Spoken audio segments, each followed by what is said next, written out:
রমজান মাসে আপনি যতই তেলে ভাজা জিনিসপত্র খাওয়া দাওয়া করেন না কেন, সাথে কিন্তু একটু আধটু ফল রাখা অনেক বেশি জরুরি।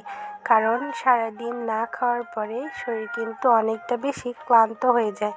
সেই জন্য একটু বিভিন্ন ধরনের ফল আপনি অল্প খান, কিন্তু আপনার শরীরে এনার্জিটা বৃদ্ধি করবে।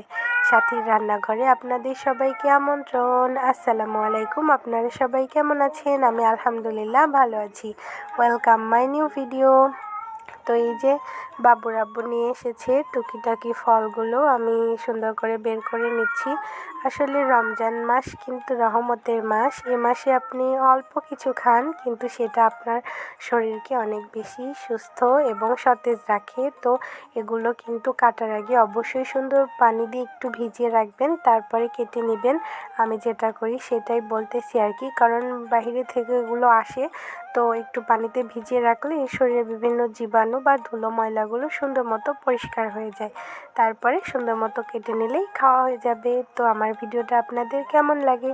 যদি ভালো লেগে থাকে তাহলে অবশ্যই লাইক, কমেন্ট অ্যান্ড শেয়ার করে আমার পাশেই থাকবেন। এতক্ষণ আমার সাথে থাকার জন্য ধন্যবাদ।